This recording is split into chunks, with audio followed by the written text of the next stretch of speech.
I want to go across to Sanjeev, who's standing by right now from timesofIndia.com, and this is, before the numbers actually start coming in, this is our moment to show off a little bit, because timesofIndia.com is working with us at Mirror Now this year for this election, and they've got amazing data at their data hub, and Sanjeev is going to take us through what he has and how he's going to be able to knock down those numbers and make it simpler for us and our viewers. Sanjeev, good morning. Go ahead.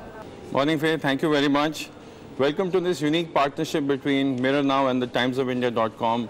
For all people interested in data and election statistics, this is the place for you. We've got cutting-edge data analysis coming in with the might of the Times Group network on the ground, customized for your mobile phones. So you'll be getting real-time data on elections the moment counting begins, and you can watch it on the mobile phone. I've got with me our data scientist, Rishabh Srivastav. He'll take us through what we've got in place, the filters that we have. Of course, right now, we don't have any data coming in, but as you can see, BJP is in the saffron, Congress is green, and JDS is in the blue. Rishabh, can you take us through to what we have in store for our viewers? Right. So what we have done for our viewers, Sanjeev, is that as soon as this data starts coming in from around 8 a.m., okay, we're going to be able to see which party won where. Okay. We're going to be able to see a region-wise breakdown. Okay. We'll be able to see all the issues that are there. Okay. So we can even see, say, within coastal Karnataka, what issue is most prominent. Okay. And we'll be able to see which community lives in what regions. And so we'll be able to do both a caste-wise, region-wise, issue-wise breakdown. And it's not just these 4 filters that we have here, because we can combine all of these to get up to 30 filters and 30 different ways of analyzing the Karnataka elections. So basically what we have is that we can actually zero down in on a particular issue affecting a particular community in a particular region. Is Correct. that what you're saying? And as soon as this data starts coming in from 8 a.m., this will be auto-populated. And furthermore, what we'll be able to do is we'll be able to have a seat shift. And so what this means is that we'll be able to see what are the areas that the BJP has gained, the Congress has gained, and what are the areas that they have retained compared to the previous year. So that's one thing that we have. Also talking about the vote shares and all, Rishabh, how has the polling been this time around compared to last time? So this time was fascinating in terms of polling, because apart from the greater Bengaluru region, which basically saw a sharp decline in polling, the rest of Karnataka saw a steep increase. Okay, so this is what we have. The bright red is where the polling has gone down, and it's a dark shade of grey for where polling has gone up. Correct. So let's just take it serial wise. Let's go to Bombay, Karnataka first and see.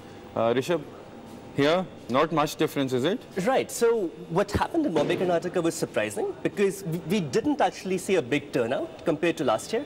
And so given that Yediyurappa's base is in this region around here, this was a bit of a surprise. So Bombay, Karnataka polled at around the same percentage as what it did last year.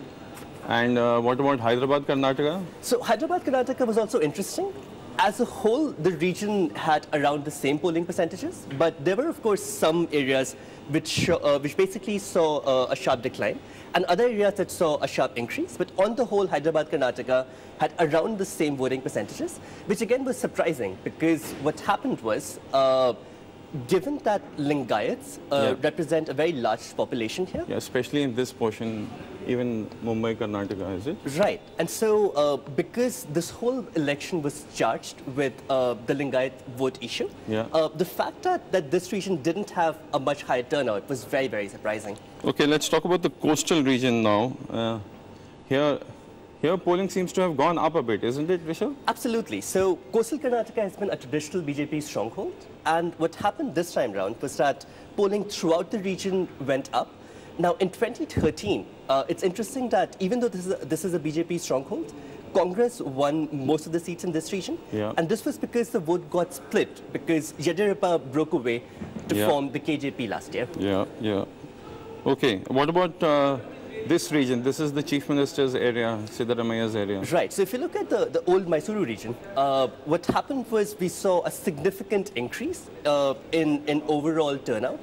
And Okay. this again was quite unexpected because this area already has some of the highest turnouts in Karnataka. Okay. And given that this was already the case Yeah. and turnout still increased, Okay. So, sorry, I just wanted to go to the Vokalinga dominated seats. So this is the seats. This is the belt of Janata Dal Secular, and you're saying that a lot of portions of these have seen high polling. Is it? absolutely. So if you look at this entire area over here, Yeah. all of this has seen an increase of between 3 to 5%.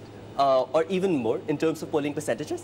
And so it'll be very interesting to see whether Yeah. this is vote share for the JDS or against the JDS. Let's talk about the Lingayat dominated seats. What is your take on the polling percentages? So the Lingayat-dominated seats were interesting because if you look at North Karnataka, where the Lingayat population is quite strong, we didn't see a big increase in polling percentages. But if you look at the more central area over yeah, here, yeah. over here we saw a significant increase. So I'm curious why you think that's the case, Sanjeev.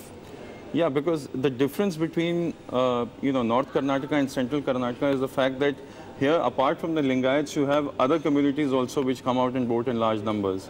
So it will be interesting to see whether that extra vote has come from the other communities, or is it the Lingayat community that has come out to vote in large numbers.